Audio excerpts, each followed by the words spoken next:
Brother ఈ కనిపించుకోసం ఆ మూల ఈ మూల తిరుగుతున్నాడండి. నాకు నలుమూలలో తెలుసండి. అర్థమైపోయింది. అందరికీ నమస్కారం అండి. ఈ ఎలా చెప్పాలి అంటే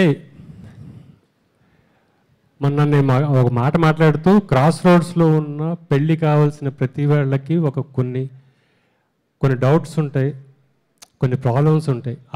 వాటన్నిటినీ దాటి ఒక ఎమోషన్ చూడగలిగితే మీరు దీంట్లో ఆడపిల్ల పెళ్లి చేయాలి, అమ్మా నాన్న తాపత్రయం చూడండి, ఆ పెళ్ళి సెటిల్ అయినప్పుడు వాళ్ళ హంగామా చూడండి, పెళ్ళి కొడుక్కి కానీ ఆ అబ్బాయికి పెళ్ళి సెటిల్ అయినప్పుడు ఆ అమ్మా నాన్న పడే సంతోషం చూడండి, ఆ పెళ్ళి జరుగుతున్నప్పుడు నా కొడుకు సెటిల్ అయ్యాడు, నా కూతుర్ని సెటిల్ చేయగలిగాను అని అమ్మా నాన్న పడే ఒక సంతోషం చూడండి. ఆ సంతోషం వాళ్ళకి దొరకకుండా, వాళ్ళకి అందకుండా ఎన్ని మోసాలు జరుగుతున్నాయో ఆ మోసాలు చెప్పడానికి చేసిన ప్రయత్నం.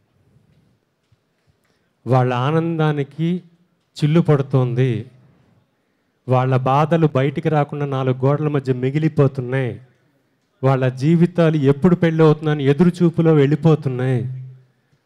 ఆ ఎదురుచూపుకి మనందరి జాలి దొరుకుతుందే తప్ప వాళ్ళ జీవితాలకి ఆన్సర్ దొరకట్లా. ఎందుకు ఇలా జరుగుతుంది, ఏం జరుగుతుంది, ఎక్కడ జాగ్రత్త తీసుకుంటే మంచిది, ఇవన్నీ చెప్పడానికి సరదాగా చెప్పడానికి చేసిన ప్రయత్నం.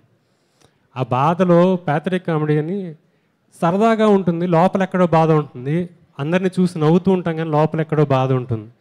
ఆ నవ్వు మీకు వస్తుంది, ఆ బాధ మీకు వస్తుంది, ఆ ప్రశ్న మీలో కలుగుతుంది. ఇంటికి ఆ ప్రశ్న తీసుకుని వెళ్తారు, మీరు జాగ్రత్త పడతారు, సంతోషంగా ఉంటారు అన్న ఆలోచనతో ఈ సినిమా చేయడం జరిగింది. అందరికీ నచ్చే సినిమా అవుతుంది, కుర్రాళ్ళు కంపల్సరీ చూడాల్సిన సినిమా అని నా ఫీలింగ్. Thank you. రవి గారు, ఎప్పుడైనా మీకు ఈ క్వశ్చన్ అడగకుండా ఉంటే బాగుండేది అనేది మీ లైఫ్లో ఏది?